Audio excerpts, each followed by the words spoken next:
শুভ সকাল বন্ধুরা, তোমরা সবাই কেমন আছো? আশা করি সবাই খুব ভালো আছো, সুস্থ আছো। তোমাদের আশীর্বাদ ও ভালোবাসায় আমরাও সবাই ভালো আছি। এখন থেকে ব্লগটা শুরু করলাম তোমাদের সঙ্গে নিয়ে। প্রথম থেকে লাস্ট পর্যন্ত ভিডিওটা দেখার অনুরোধ থাকলো।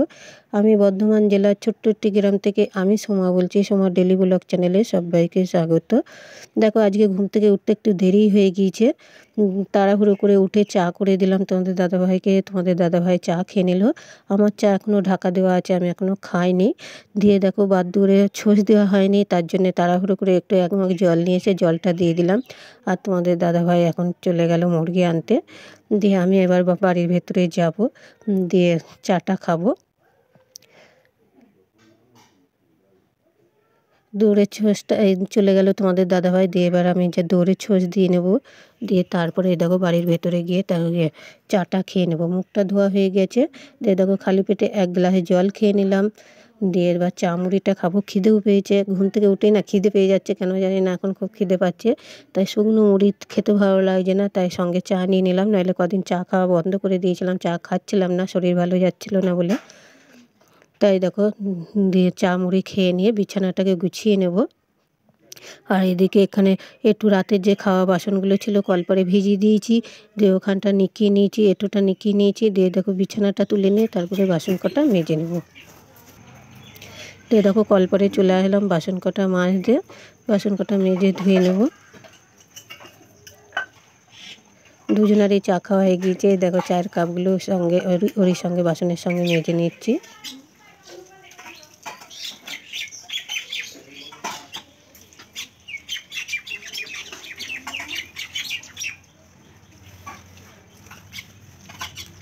এখন বাজে 7টা। ধরো বাসন কটা মাজা হয়েছে, ওইদিকে ঘরগুলো পরিষ্কার করা, সব রকম কাজকর্ম সবই সারা হয়ে গেছে। দিয়ে দেখো স্নান করতে যাবো, কিন্তু এমনি মেঘ মেঘ ছিল, এখন এতটাই মেঘ হয়েছে, এখন অন্ধকার হয়ে এসেছে। বাইরেটায় দেখলে বুঝতে পারবে কিরকম মেঘ হয়েছে। চলো দেখাই একবার তোমাদেরকে, বাইরেটা একবার দেখো। তারপরে ঠাকুর পুজো দেবো। কিন্তু দেখো এখন বাইরেটা কত অন্ধকার, এত মেঘ হয়েছে, মনে হচ্ছে এখনই বৃষ্টি হবে। দেখে মনে হচ্ছে 5টা বাজে, কিন্তু এখন বাজে 7টা। দেখো দেখো বাইরেটা দেখো কতটা মেঘ হয়েছে, মনে হচ্ছে এখনই বৃষ্টি নামবে। তবে কতটা অন্ধকার, কথা বলতে বলতেই বৃষ্টিটা নেমেই পড়েছিল। দিয়ে আমার স্নান করা আর হচ্ছিল না। ঘন্টাখানেক আমি বসেছিলাম, কিছুতেই বৃষ্টি কমছে না। দিয়ে লাস্টে কী করবো, ছাতা মাথায় নিয়ে বাথরুমে গিয়ে স্নানটা করে চলে এসেছি। কারণ এই বৃষ্টি থামার নয়, দেখে যা মনে হচ্ছে বৃষ্টি থামার নয়। দিয়ে দেখো আবারও স্নান করে চলে এসেছি ছাতা মাথায় দিয়ে। দিয়ে দেখো মাথাটা আয়রে সিঁদুরটা পরে নেবো, দিয়ে তারপরে ফুল তুলবো, দিয়ে ঠাকুরটাকে পুজো দিয়ে নেবো। এত বৃষ্টি হচ্ছে না, এখনও পর্যন্ত বৃষ্টি হচ্ছে, ঘন্টা 2 ধরে হচ্ছে। ধরো আমি যখন বৃষ্টিটা আরম্ভ হয় তখন বাজে 7টা, আর এখন বাজে 8টা, প্রায় বাজতে গেলে। অনেকক্ষণ বসেছিলাম, বৃষ্টি কমছে না বলে ছাতা মাথায় দিয়ে স্নানটা করে চলে আসলাম।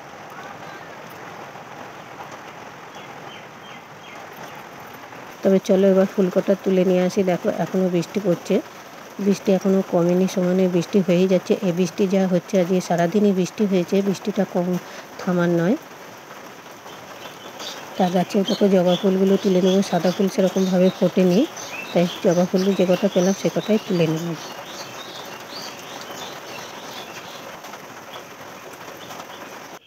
এবার ঠাকুরটাকে পুজো দিয়ে চলে আসলাম রান্নাঘরে। দেখো এত বৃষ্টি হয়েছে, রান্নাঘরে যা জল পড়েছে, রান্নাঘরটাও স্যাঁতস্যাঁত করছে। দিয়ে এবার রান্না চাপাবো। দেখো এই তাই জুতো পরেই বসলাম, এত স্যাঁতস্যাঁত করছে, খালি পায়ে বসা যাচ্ছে না।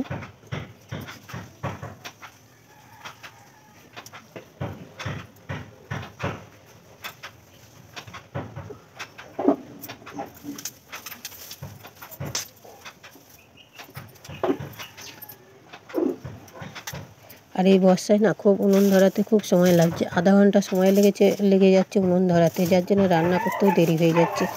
তবে যাই হোক, উনুন একবার যদি ধরে যায় না, তাহলে রান্না করতে খুব তাড়াতাড়ি হয়ে যায়। এই বর্ষায় আমি ধরো এই দেরি করে উঠেও খুব তাড়াতাড়ি 2 ঘন্টার মধ্যে সব কাজগুলো কমপ্লিট করে নিয়েছি। দিয়ে দেখো ভাতটা চাপিয়ে দিলাম, দিয়ে দেখো কড়াইটায় কাদাটা বুলিয়ে নিলাম। এখনও সমানে বৃষ্টি হচ্ছে, বৃষ্টি পড়া কমেনি। ভাত প্রায় হয়ে এসেছে, তাই দেখো শরীরটা ভালো নয় বলে একটা বড়ি খেয়ে নিলাম, জল খেয়ে, গ্যাসের বড়ি খেয়ে নিলাম। আর এদিকে সবজিগুলো সব কুটা হয়ে গেছে। আলু পটল করবো, আজকে মাছ দিয়ে আলু পটলের তরকারি করবো। সে কালকে মাছ নিয়েছিল, 3 পিস মাছ ছিল, সেই মাছ 3টে দিয়ে আলু পটলের তরকারি করব আর কাঁকরোল ভাজা করব। তো ভাত হয়ে গেছে, ভাতের হাঁড়িটা নামিয়ে দিয়ে দেখো কড়াইটা ওইদিকে চাপিয়ে দিলাম। আঁকাটা আর কামাই দেবো না, দিয়ে ভাত নামিয়ে ওটা ভাত ঢেলে দিয়ে ওরা ভাত খেয়ে নেবে। আমিও তরকারিটা চাপিয়ে দেবো, দিয়ে তারপরে খেয়ে নেবো। নাহলে উনুন নেমে দিলে আবার ধরাতে আধা ঘন্টা সময় লেগে যাবে, দিয়ে বেলা হয়ে যাবে রান্না করতে। ভাতের ফ্যানটা ঝরিয়ে নিচ্ছি, খানিকটা ঝরিয়ে নিলাম, দিয়ে বালতির মধ্যে ফেলে দিলাম, দিয়ে এবার উপরটা দিয়ে দিল। একবারে উপর দিলে না হাতে ফ্যান পড়ে যাওয়ার ভয়, তার জন্য খানিকটা ঝরিয়ে নিয়ে ফেলে দিলাম, দিয়ে তারপরে উপরটা দিয়ে দিলাম। দেখো কালকে সে মাছ ছিল 3 পিস, সেই মাছ 3টে ভেজে নিলাম, দিয়ে এবার পটল কটা ভেজে নিয়ে আমি তরকারিটা চাপিয়ে নেব।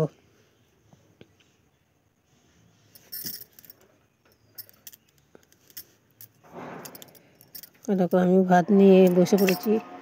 দেখো পেঁপে সেদ্ধ ভাত আর একটু কালকে সেই তরকারি ছিল পুঁই ডাঁটা, সেই তরকারিটা নিয়ে বসে পড়েছি। আর তোমাদের দাদাভাই খাওয়া হয়ে গিয়েছে, ছেলেটাও খেলো। দেখো মাছ ভাজা করেছিলাম, 3 পিস মাছ ছিল, ছেলে 1 পিস খেয়ে নিল, আর 2 পিস রয়েছে, ওই 2 পিস দিয়ে করে নেব।